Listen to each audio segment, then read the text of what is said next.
اچھا تو آگے چلتے ہیں. Quaid Azam and the two nation theory.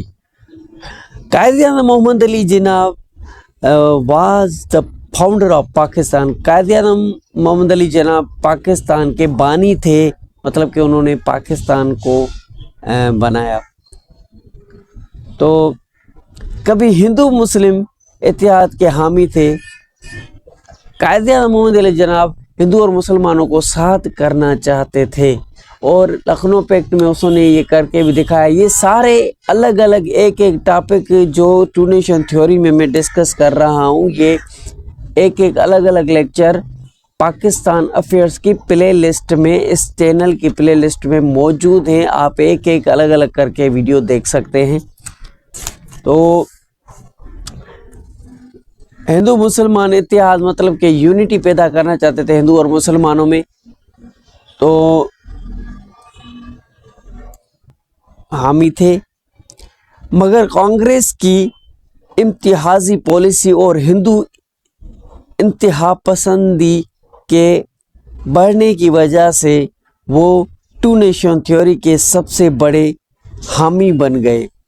مطلب کہ ہندوؤں نے کیا کیا، مسلمانوں کے ساتھ ناانصافی، اپنے ہندوؤں کے ساتھ اپنی ہندو کی طرفداری، ہندو لیڈر نے اپنی ہندوؤں کی طرفداری کرنا شروع کر دیا. مسلمانوں کے حق میں بات وہ نہیں کر رہے تھے.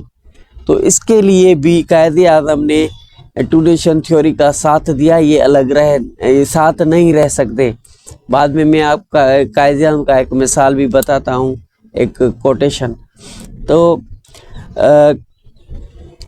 اس کے بعد کانگریس پارٹی جو تھی یہ بھی ہندو اور مسلمان دونوں کے لیے تھی. سب برے صغیر میں جو بھی لوگ رہتے تھے ان کے لیے تھی. وہ اپنی سیاسی پارٹی تھی ایک، ٹھیک ہے، وہ سب کے لیے تھی. لیکن انہوں نے بھی ہندوؤں کی طرفداری کرنا شروع کیا. تو اس کے لیے قائد اعظم نے ٹو نیشن تھیوری کی طرف گئے، اور اس کے بعد ہندو انتہا پسندی مطلب کہ ہندو جو ایکسٹریمزم ہوتے ہیں، جو کہ اپنے مذہب سے شدید طریقے سے محبت کرتے ہیں، شدت پسند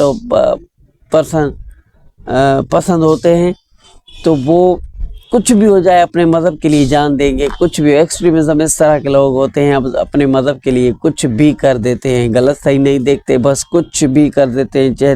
کہتے ہیں جو بھی ہمارے مذہب میں وہی صحیح ہے، وہ ان کو ایکسٹریمزم کہا جاتا ہے. تو قائد اعظم نے ٹو نیشن تھیوری کو یہاں سے تھوڑا آگے کیا. تو اس کے بعد ان کا مشہور کتاب 23 مارچ 1940 کو لاہور ریزولوشن کے مقام پر واضح طور پر بیان کرتے ہیں قائد اعظم کہ مسلم اور ہندو دو مختلف قومیں ہیں جو الگ وطن کی ضرورت رکھتے ہیں. انہوں نے بار بار زور دیا کہ اسلام صرف ایک مذہب نہیں بلکہ ایک مکمل طرز زندگی، مطلب کہ کمپلیٹ وے آف لائف ہے. زندگی کا ہر پہلو، ہر چیز، چاہے ریلیجس، اکنامکل، کوئی بھی ایکسپیکٹ زندگی کا ہو، کوئی بھی مسئلہ زندگی کا انسانوں کو پیش آئے تو وہ اس کا حل اسلام میں موجود ہے. اسلام میں کمپلیٹ کوڈ آف لائف ہے، کمپلیٹ، جو کسی ہندو اکثریت ریاست میں سمجھوتا نہیں کر سکتا. مطلب کہ یہ ہندوؤں کے ساتھ بالکل نہیں رہ سکتے. قائد اعظم نے ایسا کہا، اور یہ قائد اعظم نے جو یہ باتیں کی اس سے ظاہر ہوتا ہے کہ ہندوؤں نے کچھ خود بھی اس طرح کی پالیسیز بنائی تھی جس وجہ سے ہندو مسلمانوں میں جھگڑے ہوتے گئے، نفرت پیدا ہو گئی.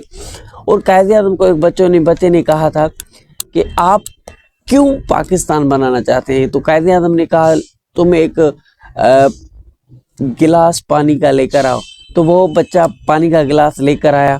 تو قائد اعظم نے پہلے اسے خود پیا، پھر اس بچے کو دیا، کہا کہ اب تم پیو. وہ بچہ ہندو تھا، لیکن اس بچے نے کہا آپ مسلمان ہو، آپ کا جوٹا میں کیسے پی سکتا ہوں؟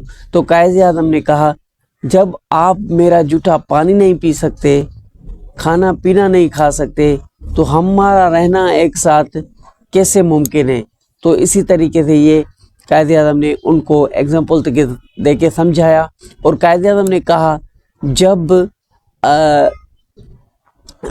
برِ صغیر میں عرب ٹریڈ کرنے آتے تھے، وہاں پر ایک ہندو نے عرب کے ساتھ شادی کی، اس نے لڑکی دی، تو ایک وہاں پر ہی ٹو نیشن تھیوری کا آغاز ہو گیا تھا کہ کنورجن ہوا، ایک ایمبریس کیا اسلام کو، ایک ہندو نے ایمبریس کیا اسلام کو، مطلب کہ اسلام میں کنورجن ہوا، اور پہلے ہندو تھا وہ پھر مسلمان بنا۔ تو قائد اعظم نے کہا جب وہ پہلا ہندو مسلمان بنا تھا تو وہاں سے ٹو نیشن تھیوری کا آغاز ہو گیا تھا، ٹھیک ہے۔